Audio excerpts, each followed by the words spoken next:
केहू दान ले आए तो अपन लड़किया मारे बजाय छोड़ा जवन भूखा ना हो हरे के। हेलो भैया शांत रहिए और बैठ जाइए, आराम से बैठ जाइए। बिरहा सुने के यार बिरहा देखे कि ना है तई हमार बाबा का कलोक बैठन देखा प्रयागराज में एक अजीब सिस्टम बा, बड़ा बढ़िया सिस्टम बा कि हर जवाबी बिरहा चलत। अगर आप लोगन के आदेश हो तो जैसे चाचा हमारे गाय हैं से वही ज्ञान लट्टू कापी बाबा आप लोग कहा तो वैसे ने कहानी सुना दी या तो लाइन चेंज कर दी।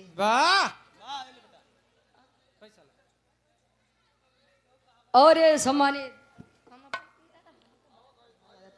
स्वर्गीय बाबूजी आप बरमदीन यादव जी के आप छोटे भाई हैं, आदरणीय गार्जियन जी श्री राम जी यादव की तरफ से 100 रुपए आशीर्वाद के चारे के मुझे अपनी कला में कामयाब रहे।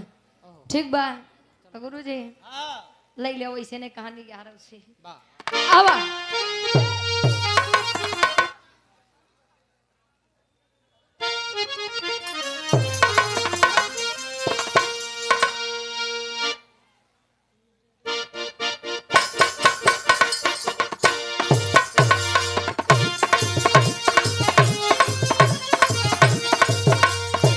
क्या बात है वाह।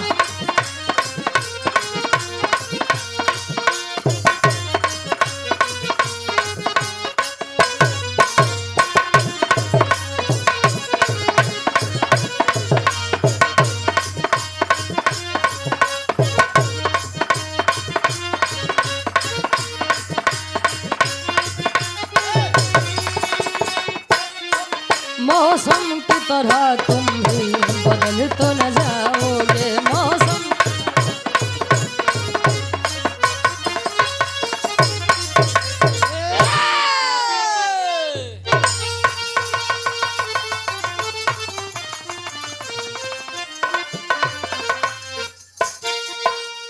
अब समरी यार राम रे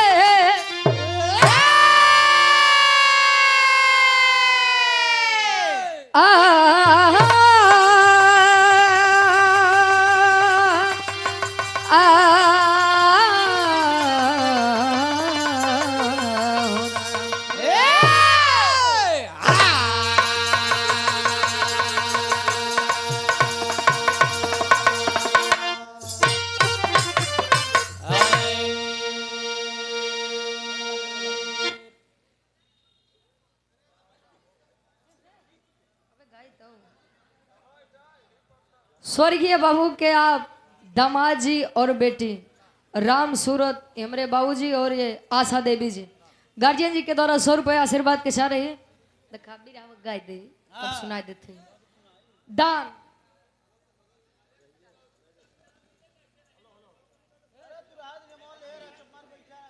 वैसे इतना सम्मान से नाम देव तो चाहबो नहीं करी। ठीक बा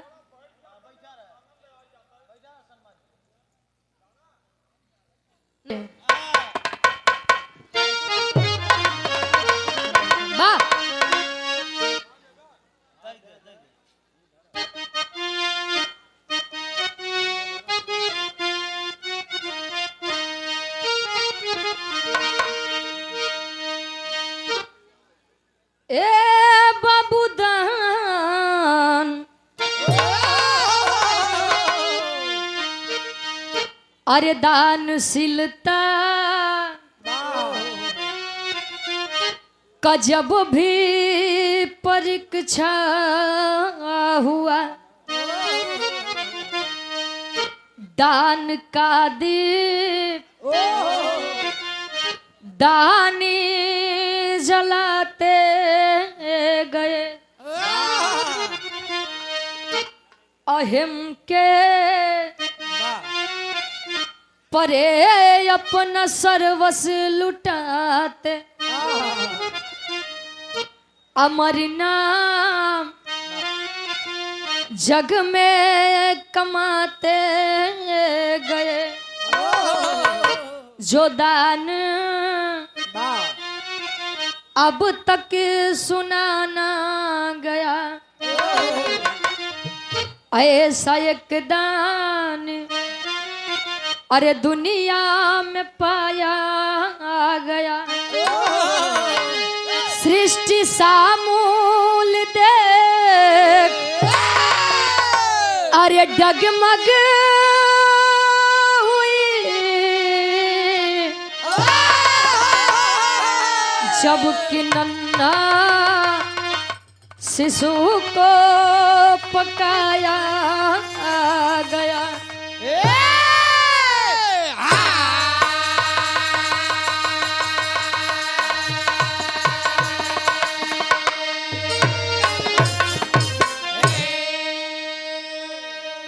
सृष्टि सामूल देखे आज डगमग हुए जब के नन्हा शिशु को पकाया गया। कहानी देखा सेम वैसा बा आया आप लोगों के फरमाइश भी बा। अब बीच में टिक्का टिप्पणी ना हो। कहानियां कई ऐसे मिलती हैं जिनमें परीक्षा के लिए देवी देवता आए और देवी देवता के उस परीक्षा में राजा महाराजाओं ने अपने बेटे को काटा है, काट के पशुओं को खिलाया है। तमाम कहानी है। ठीक बा आप लोगों के मन बा तैयारी से कहानी उठे गुरुजी। बिरहा में बड़ी सुंदर मिजाजी गजल लगत बा। कोनो लइका कोनो लइकी से कहे का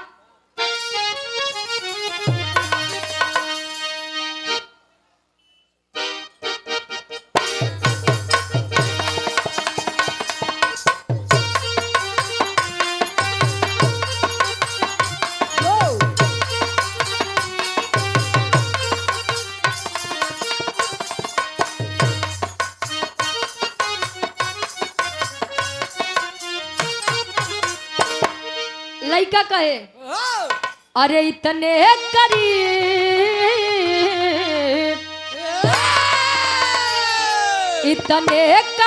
आके दगा दे गए मुझे, इतने करीब आके दगा दे गए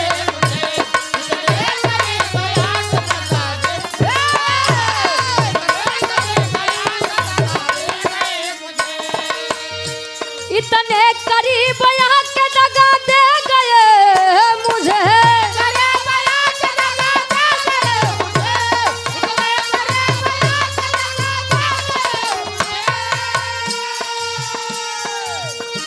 कहे मैं बुझ रही थी खुद ही हवा दे गए मुझे, मैं बुझ रही थी खुद ही हवा दे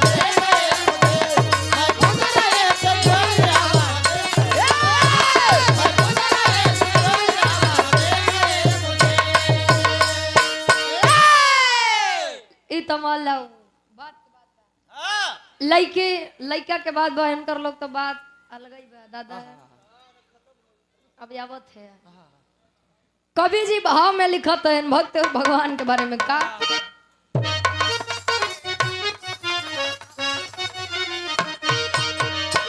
अरे भक्तों की नैया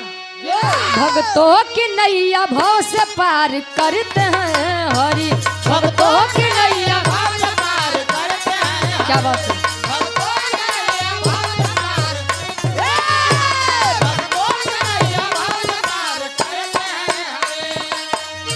भक्तों की नैया भाव से पार करते हैं हरि,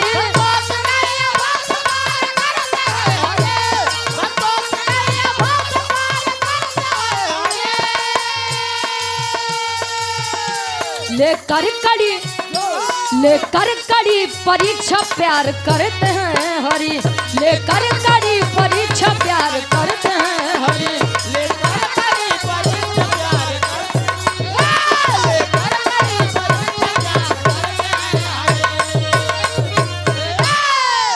भक्तों की नैया भाव से पार करते हैं हरि और लेकर कड़ी परीक्षा प्यार करते हैं हरि। भाव है यदि मन में तो भक्त और भगवान का अस्तित्व भी जिंदा है और जिस दिन इस मन से भाव खत्म उस दिन से भक्ति और भगवान इस दुनिया से खत्म। विश्वास है भाव है तो लोग पत्थर में भी भगवान को खोज लिया करते हैं। भाव बात या नीमी में देवी देवता दिखाई जाते हैं। अब भाव नहीं बता केवल नीमे पेड़ ही है। कहानी के शुरुआत यारे से कैसे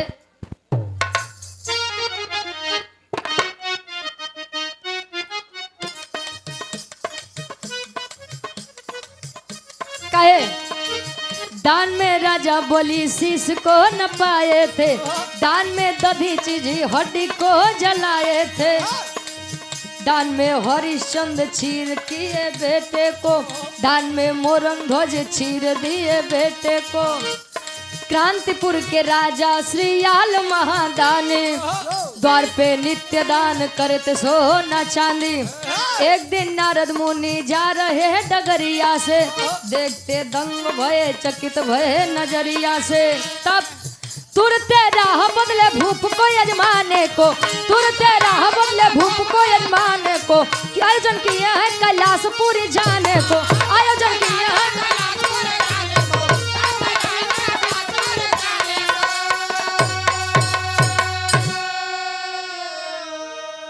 एक दिन नारद मुनि जा रहे डगरिया से, देखते दंग भय चकित भय नजरिया से।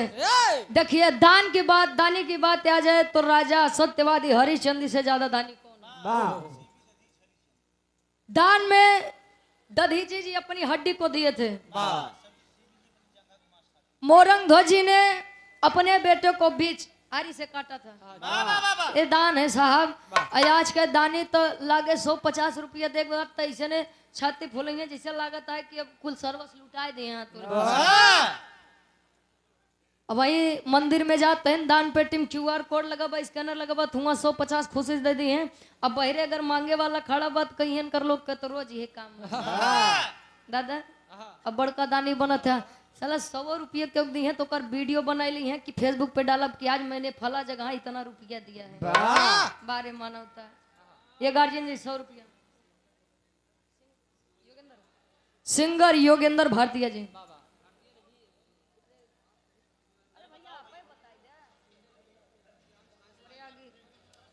सिंगर योगेंद्र प्रयागी बा। तो सिंगर है तो बतावे हम कहे शर्मा थे भाई। आप गायकी के लाइन में चार चांद आपकी आवाज में लगे, आगे बढ़ते रहिए। सराय इस्माइल से क्या बात है, ऐसे मुस्कुराते रहिए भैया। आशीर्वाद के चारे कि हम बच्चे अपनी कला में कामयाब रहे। क्रांतिपुर के राजा श्रीयाल, श्रीयाल नाम में आप लोग पहली बार सुने। श्रीयाल जी राज दरबार में बैठे हैं अपने पत्नी के साथ। छोटा बेटा 5 साल का है, एक ही बच्चा है। तो श्रीयाल दानी का एक काम रहे कि प्रत्येक दिन अपने राज दरबार, अपने राजमहल के सामने तमाम गरीबों को बुलाते थे, जिसको जो जरूरत थी वही देते थे और उसके बाद ही भोजन ग्रहण करते थे। दान करने के बाद ही भोजन करते थे। एक दिन नारद जी जाना था, जैया नारद कुछ हो न पावे, कुकुर फेंक दी हड्डी लड़ावे। कुकुर फेंक के हड्डी लड़ते कहे जैया नारद कुछ हो न पावे, हड्डी फेंक दी कुकुर लड़ावे। नारद जी कई काम रहन। ब्रह्मलोक में ब्रह्मा जी से कहें पिताजी बहुत दिन हो गया है, मृतलोक की कोई खबर नहीं आई है, आप कहते तो जाके थोड़ा टहल के आते, करके आते।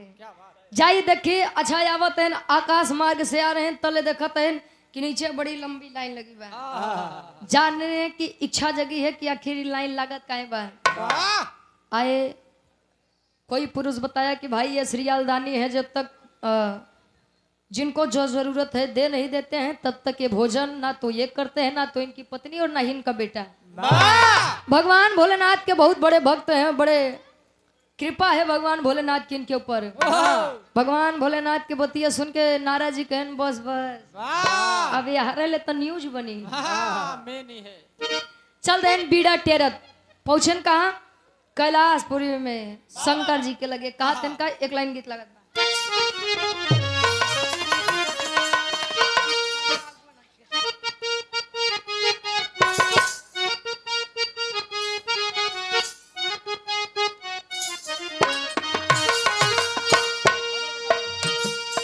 देखा ये मौके के बाद हमारे गुरुजी बजाओ थे बा। कल त्योहार बा मकर संक्रांति के, जो नए नए शादी भवा बेचारी कुल अपने नहीं हरे गए हुए हैं।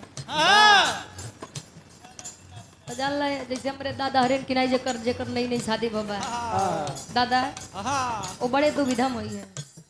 ठीक बात, ठीक है। फोन लगाई के ऊपर दुल्हैया से कहे का गार्जियन जी आप स्वर्गीय बाबूजी के आप बड़ी बेटी माया देवी जी और उनके बड़े दामाद हृदय के गार्जियन जी प्यारे लाल यादव जी रिठैया की पौन सरजमी से ये 200 रुपए आशीर्वाद के चाह रही है। लड़का कहे सुन सुन लागेला सुन सुन लागेला घरवा दुआरवा ए धन तहिए ले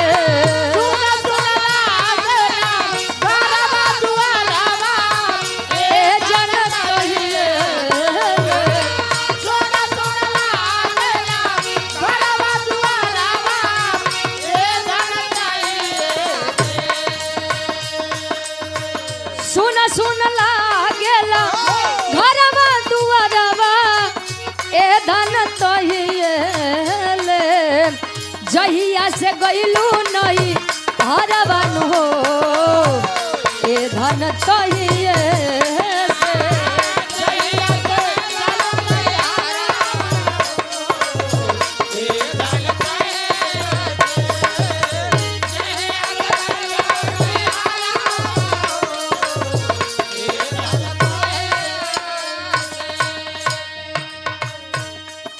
भगवान भोलेनाथ अच्छा एक बात रहे भगवान भोलेनाथ के भक्त जानला हर गांव में 100-200 बाटे भगवान भोलेनाथ नशा पताई करें तो अपने ध्यान में मस्त हो जाए भैया अजय उनकर भक्त बाटे अगर वो नशा पताई करें तो अपन तो सुख चैन लाइन के डूबी है साथे पड़ोसी के लेके डूबी है लगन करी क्या भाई पड़ोसी सार कहे जा जीवे ना कहे कैलाश पर्वत पे पहुंचत हैं शंकर जी अपने ध्यान में मस्त हैं तले नारद जी हाफत हैं कहन खास का बात बा बड़ा हाफत है हो कहन रे ऐसा न्यूज लेके आई स्वामी ऐसा खबर लेके आई कि सुनबा तो जान ले एकदम मन गदगद हो जाए कौन खबर कहे भोले के सरनिया में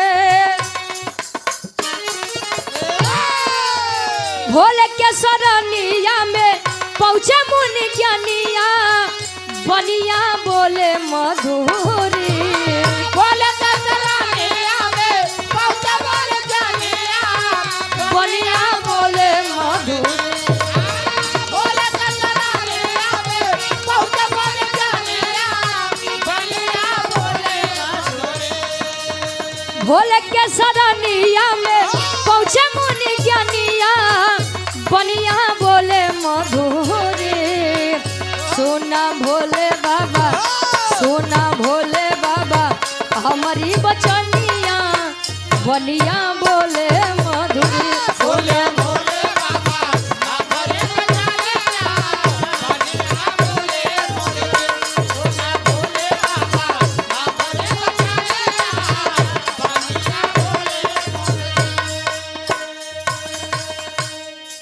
भगवान भोलेनाथ के पास पहुंचा कहें स्वामी मैं मृत लोग गया था कहें तब कहन हुआ ये कैसा भक्त देखे इतना बड़ा भक्त बा कि जले वो प्रजा के कुछ न कुछ दान न दे दे आपके नाम 24 घंटा रटत है हर हर महादेव ओम नमः शिवाय ओम नमः शिवाय जाले जाप करत बा और आपके बड़ा बहुत बड़ा भक्त बा भगवान भोलेनाथ कहन रे हमार भक्त हो तम तक पता ही हो लगत बसा झूठ बोलता है अच्छा यार भगवान भोलेनाथ नारद जी का कहे नारद जी तैयार हो जाइए काहे बदे कहीं चला एक बात तनी कुछ कारनामा खेला जाए कवन कारनामा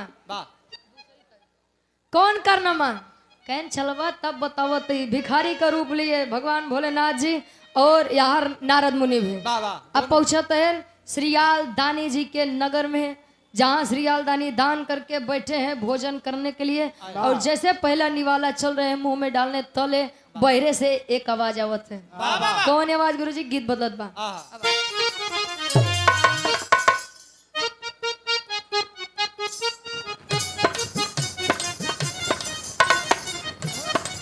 लड़के कहे अब ही बनरमी उमरिया हो क्रिया ले लबालम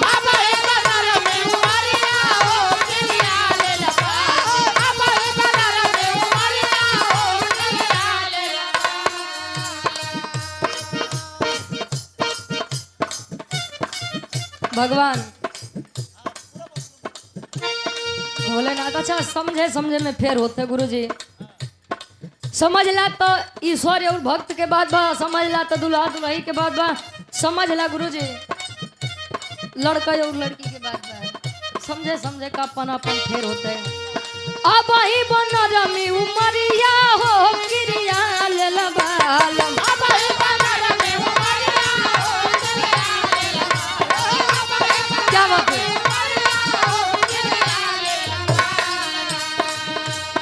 अब ही बन रमी उमरिया हो क्रिया ले लबालम। जनी धर पतरी कमरिया हो क्रिया ले लबालम।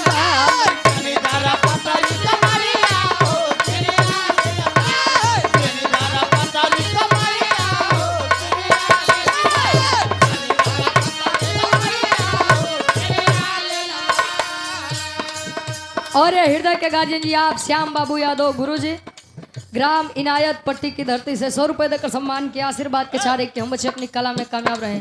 लेकिन भगवान भोलेनाथ नारद जी को लेकर के भिखारी का रूप बनाए तले नारद जी मार फटा पुरान कपड़ा पहने गए। कहा स्वामी का भिखारी वाला रूप दिया यहाँ, कहाँ नारद नारायण नारायण करत रहे और कहाँ स्वामी के पीछे हम तारा कटोरा थमाए थे। कहे चले भोले बन के भिखारी हो राजा के दुआरी। चले भोले बन के भिखारी हो राजा के दुआरी। चले भोले बन के भिखारी हो राजा के दुआरी। चले भोले बन के भिखारी हो राजा के दुआरी। पहुँच के देवे खूब गारी हो राजा के दुआरी।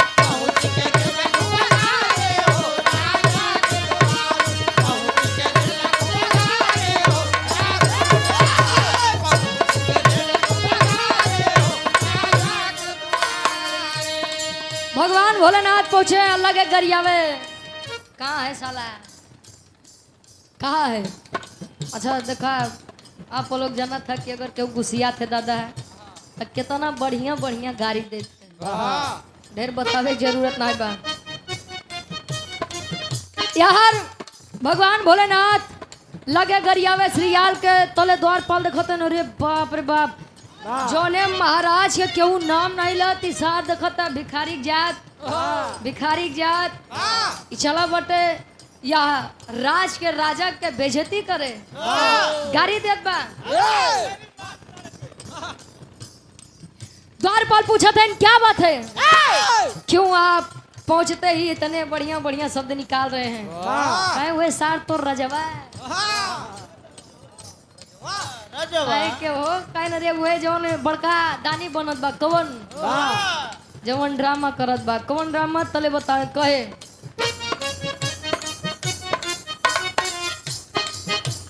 पूछे द्वारपाल से कहाँ है सियलवा।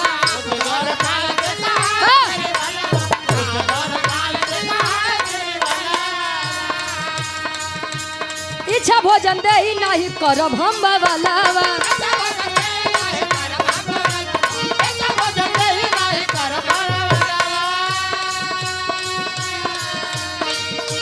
कितना करे जवाब भारी हो राजा के दुआरी।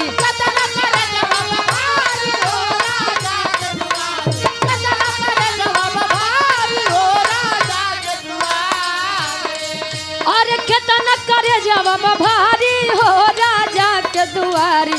ले भैया जब पनिया उतारी हो राजा के दुआरी।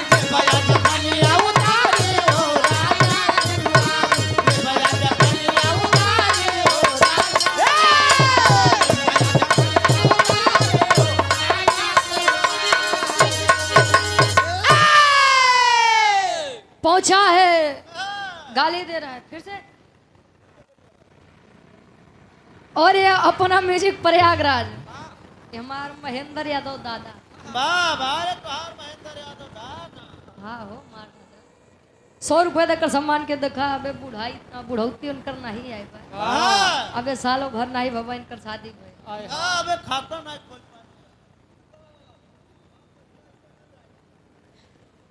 पद बड़ा होता है। हमारे गार्जियन जी 100 रुपए देकर सम्मान किया, आशीर्वाद के चारे कि हम बच्चे अपनी कला में कामयाब रहे। आज ये विराज आप लाइव देख रहे हैं, कल अगर यूट्यूब पर सर्च करेंगे अपना म्यूजिक प्रयागराज, भैया सर्च कैला, सब्सक्राइब करें चैनल। चलो एक खेत बढ़वाएं। ए भैया अच्छा पहुंचे, दे रहे हैं गाली तले, द्वारपाल पूछे आपकी दिक्कत क्या है, कहें हम तू जैसे तुच्छ इंसान से बात ही नहीं करते। बड़का भिखारी के जात बनत है, न दिन के पता न रात का पता, तू चला हमको बताओ कि हमरे जैसा तुझ से बात नहीं करता। कहे कि हम तुझसे बात ही नहीं कर रहे हैं, जा अपने राजा को बुला के लेके आ जा।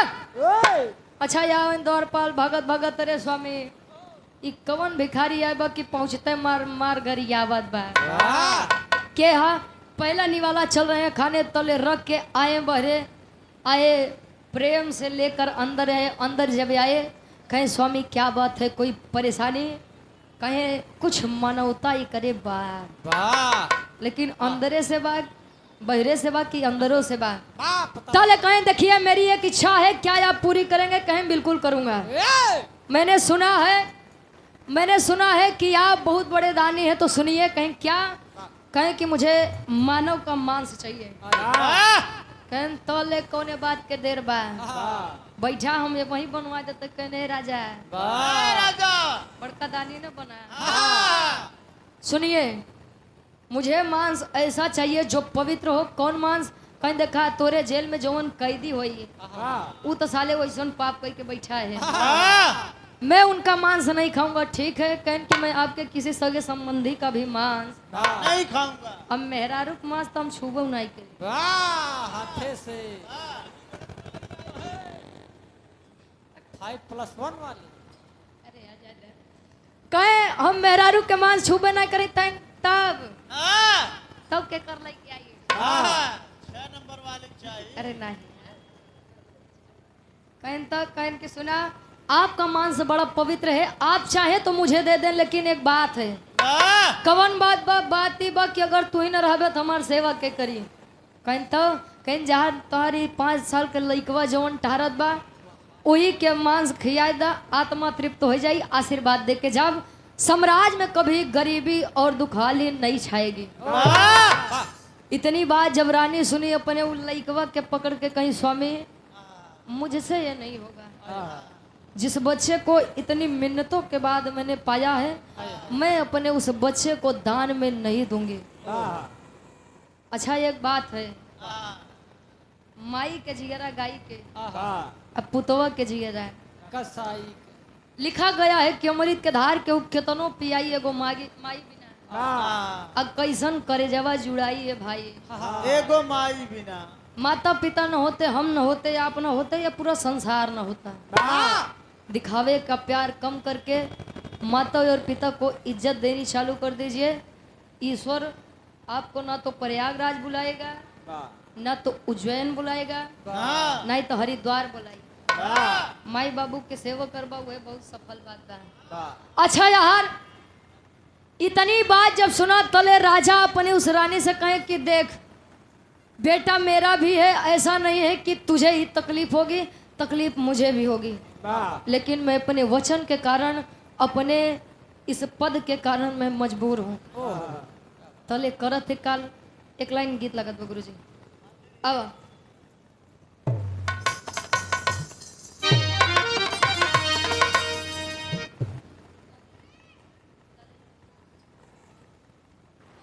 पूर्व प्रधान साहब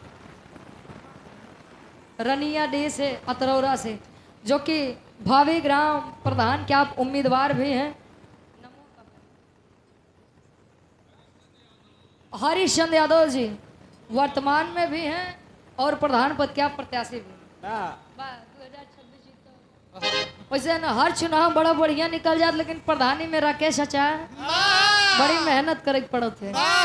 बड़ी दारू मुर्गा बांटे के पड़े भाई। तू तो चाचा लड़ा तैयारी में लगा है कि नहीं? देखा ये जाना था कि क्या व्यवस्था देख पड़ी।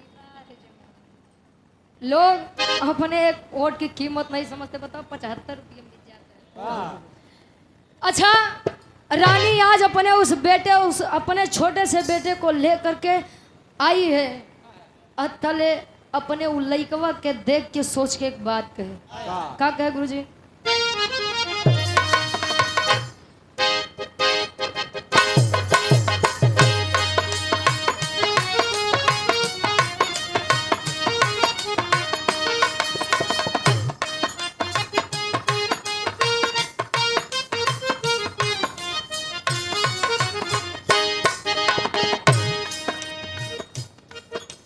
तौर से बढ़िया कवि जी फर्ज में लिखते हैं, कहे चली महारानी करे, चली महारानी करे धर्म के पलनवा हो बाजार बन के, हो बाजार बन के कटली हीरावा के गर्दनवा बाजारी बन के, हो बाजार बन के कटली हीरावा के गर्दनवा।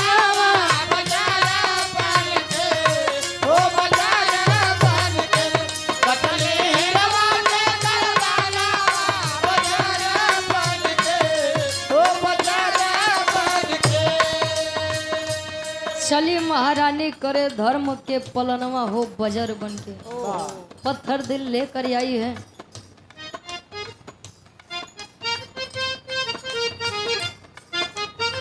अपने उस छोटे से बेटे को लेकर आई है, वो बेबस लाचार माँ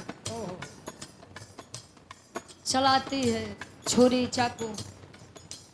बच्चे को आज जब टुकड़े टुकड़े में बांटी है, एक माँ के ऊपर क्या बीतती है आप इस बात को महसूस करके देखिएगा।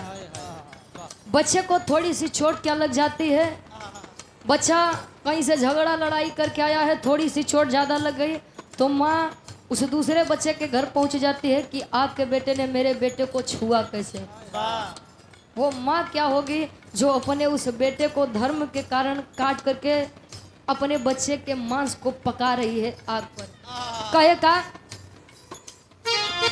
काटी काटी लाश दहली मसबा पकाई, काटी काटी लाश दहली मसबा पकाई, काटी काटी लाश दहली मसबा पकाई। ममता के बोझ पर न सिरवा झुकाई, सेवा सात कारण आईली, सेवा सात कारण आईली भिक्षुक के समनवा हो नजर बन के, हो बाजार बन के कटली हीरावा के गर्दनवा बाजार बन के, हो बाजार बन के कटली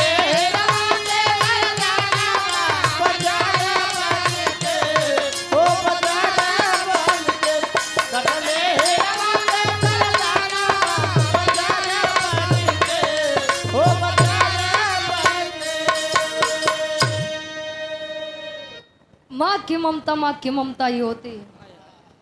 माँ अपने बेटे की लाश को जब काटी साहब तले लइकवा के मुड़िया गर्दनिया छुपाई के रख लेत बा से कि कम से कम मैं अपने इस बच्चे के सर को देख करके तसल्ली कर लूंगी कि मैं भी कभी किसी की माँ थी।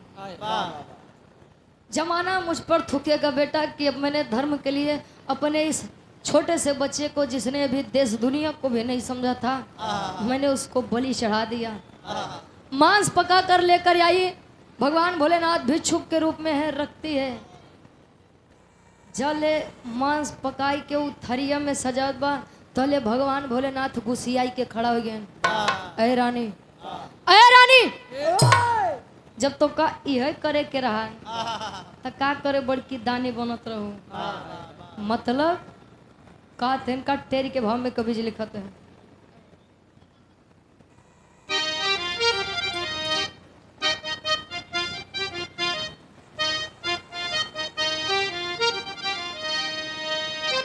बिहस के जब अरे पकवलू ही रवा, अरे बिहस के जब पकवलू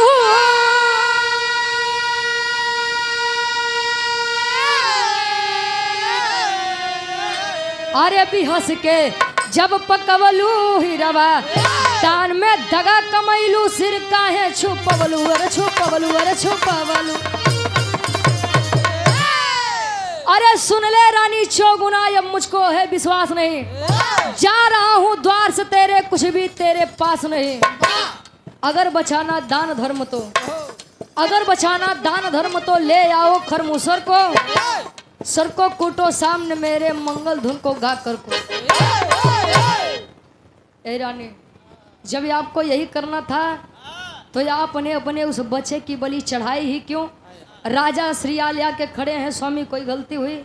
गलती यह हुई कि आपकी रानी ने बच्चे को काटा तो लेकिन उसका सर छुपा के रखी है। क्यों छुपा के रखी है जरा आप मुझे बताएं। कहे कि सुना, अगर अब मैं भोजन करूंगा तो मेरी एक ही शर्त है। मंगल धुन का मतलब आप लोग जानते हैं? मंगल धुन का मतलब यह होता है कि लोग शादी विवाह में यानी खुशी के समय गाते हैं।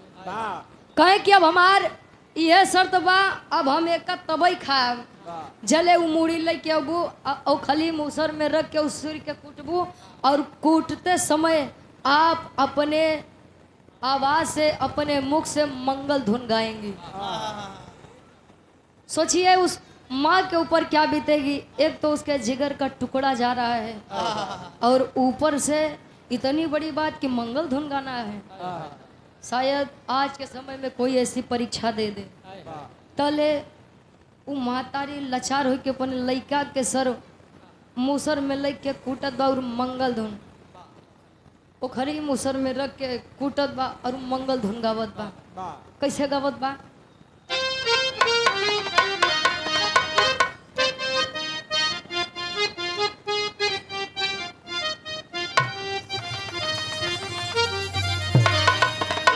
अरे सुना सुना हीरा मोरे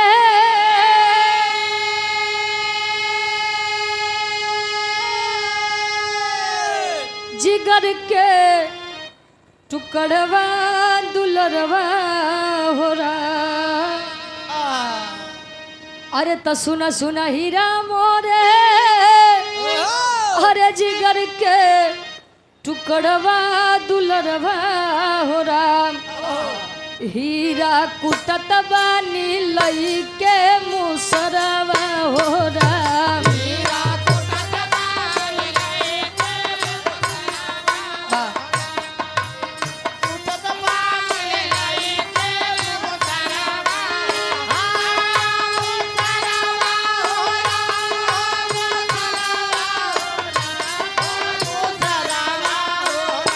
हीरा कुटत बानी लई के मुसरवा हो रहा।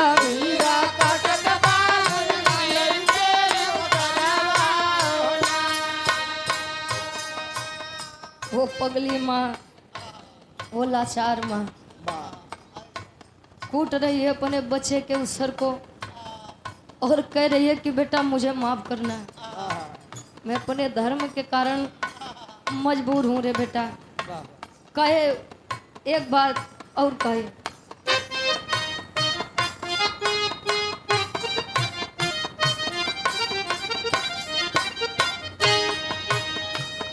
धर्म बचावे बाते कैली हम टुकड़वा दुलरवा होना।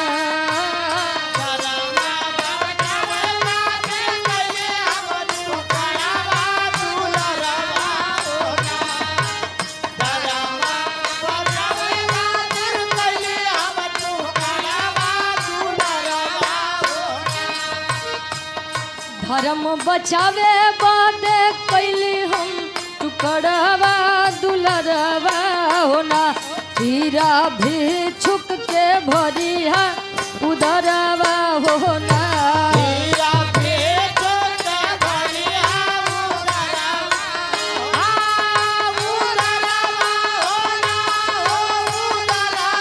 क्या बात है? हीरा भी छुक के भरिया उदरवा होना।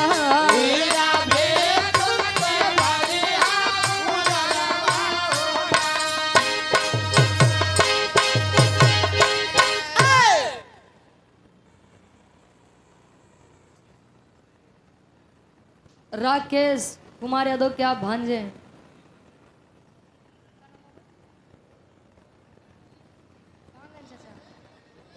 हमारे गार्जियन जी टीवीएस शोरूम मैनेजर है हमारे गार्जियन जी। अच्छा कुलदीप यादव बड़े भैया 100 रुपये देकर सम्मान किए और ये 100 रुपये। संतोष यादव बड़े बाबूजी भैया आप लोग अच्छा सामने आ जाए। देखा था कुर्सी बदे झगड़ा होत बा तू लोग छोड़ के खड़ा है। आओ बैठ जा प्रेम से बैठ जा। आधा 1 घंटा जोन भी चली सहयोग कैला बैठ जा। आओ बैठ जा। हमारे गार्जियन जी 100 रुपये देकर सम्मान किए और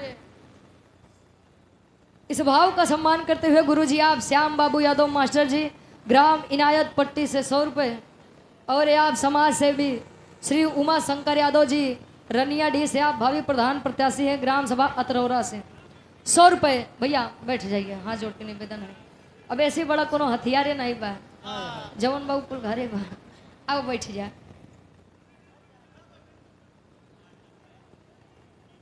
कम से कम हमार नहीं गुरु जी के सम्मान के लिए बैठ जाए भैया। अच्छा यहाँ रे बैठ जाए ना का दिक्कत बा बैठे में दिक्कत होत का बैठ जाए।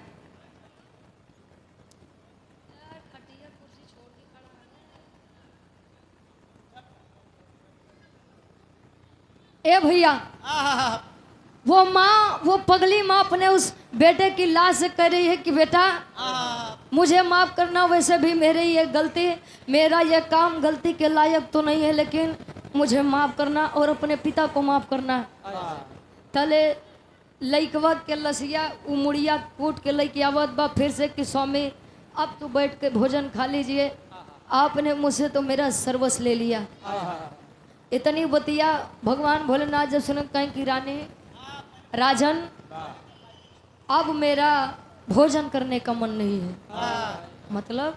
मतलब यार कि अभी मुझे भूख थी अब मुझे भूख ही नहीं है ले जाइए मैं इसे नहीं खाऊंगा। कहें अरे ऐसे कैसा होगा मेरे बच्चे की पूरी जिंदगी आपके इस भूख में चली गई और आप कह रहे हैं कि मैं इसे ग्रहण नहीं करूंगा। अब तो स्वामी आपको इसे खाना ही पड़ेगा। तले कहा थे का पापड़ के भाव में कभी बिजली खत्म है।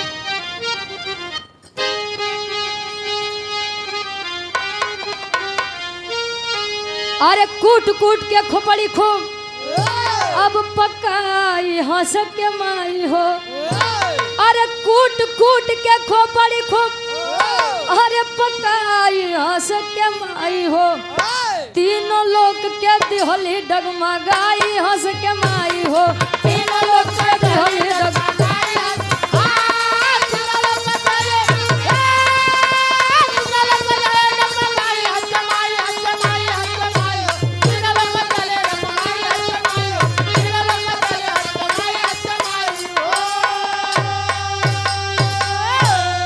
अरे चलो महात्मा भोजन कर लो। बोली शीश झुकाई हो ममता के दे ठोकर भोली भिक्षुक से हरसाई हो।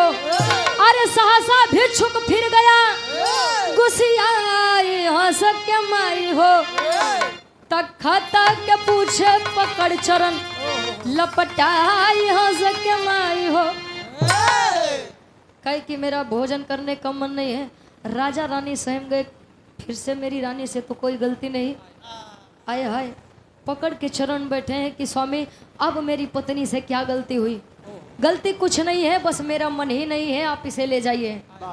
रोवत बिलखत राजा और रानी बैठे हैं। तले भगवान भोलेनाथ जब अपने असली रूप में आए राजा रानी कोई या चिंता नहीं है या दुख नहीं है कि मैंने अपने बच्चे को खो दिया नहीं। कम से कम उनकी इस परीक्षा को लेने साक्षात भगवान भोलेनाथ दरवाजे पर आए थे।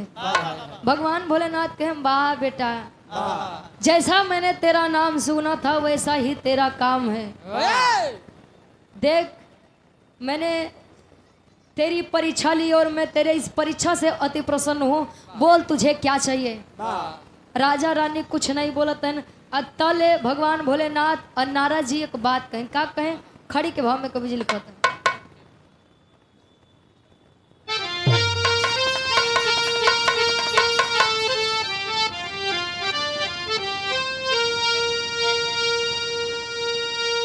अरे प्रकट हो गए नारद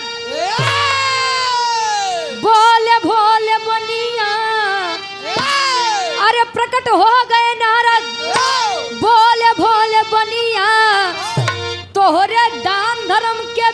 जग में लहरी पनिया।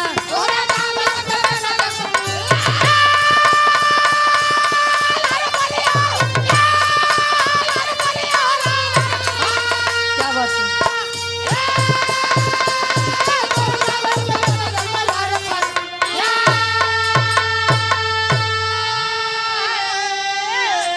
अरे दान धर्म के तोरे बेटा लहरी पनिया, कहें कि बेटा तूने ऐसा दान किया है, तूने अपने इस बच्चे का मोह नहीं किया। जा हम तुझे आशीर्वाद देते हैं, तेरा प्रजा, तेरी या प्रजा, तेरा या दरबार कभी भी दुख के साये में नहीं आएगा। तले रानी मन में विचार करो, तई जौन जिए के वजह रहे नाथ होकर तो तू लई लिया, अब दुनिया के सुख हम का करब। तले भगवान भोलेनाथ कहन कि जाओ रानी एक काम करो, अंदर जाओ और 5 थाली सजा के आओ। रानी विचार करो तो 5 थाली का है, हम हमार स्वामी आप और नारद जी चारे जने हैं कि 5वां थाली के करे बरे। 5वां थाली वो करे बरे जे करे लाश से जे करे मांस से ही खाना बना बा। मतलब तुम्हारे बेटे के लिए अगर तुम उसे दिल से बुलाओगी तो तुम्हारा बेटा जरूर तुम्हारे पास आएगा। माँ गई है खुशी के मारे, 5 थाली सजाई है लेकर आई, और छोटा बेटा आया और माँ को गले से लगा लिया। तले भगवान भोलेनाथ कहें कि बेटा कुछ और चाहिए, और कुछ चाहिए, कुछ और चाहिए। कहें हाँ चाहिए, तो का चाहिए? जवन होमा मांगे तो निहारो मांगते हैं श्री यालदानी। का मांगे?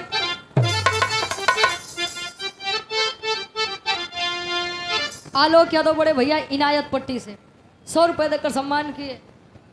फिर शंकर फरमाइश बार राजा हो, ठीक है, एक गात गाने से कहे, अरे बोले श्रीयाल प्रभु से प्रेमवा लगाई हो, तक कलयुग में परीक्षा ऐसा जिन लिया सुखदाई हो।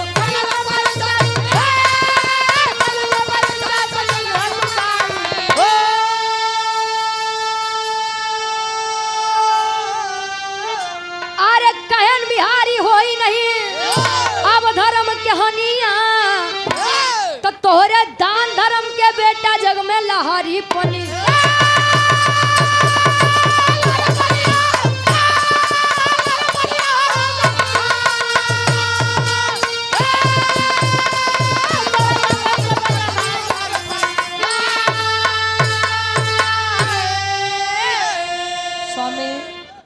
जैसे परीक्षा जवन कठोर परीक्षा हमार लिए है, कलयुग में जाए के ऐसा क्यों कर ले मत। अनाही तो जैसा ही बात कहबा कि अपने लड़का के लाश के मांस खियावा और तले उठाई के डंडा अल्लाह के कुल्हाड़ी तू पिछुआ ली है कि पहले तोहरे मांस खाई ले। तो ये हमका अगर कुछ दे चाहता है तो यह दा कि कलयुग में आज के बाद कबो इसके कोई परीक्षा मत लिया।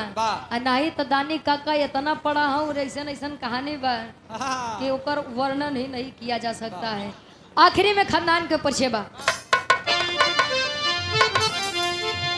गुरु बिहारी, गुरु गणेश, गुरु रामलाल गुड़कारी।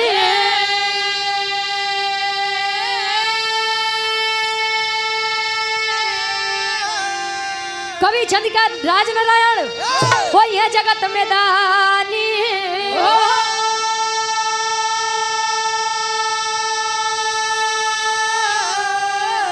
अरे भी हंस के जब पकवलू हिरवा रुचि यादव धर्म के ध्वज फहरवलू। बिहस के जब पकवलू हिरवा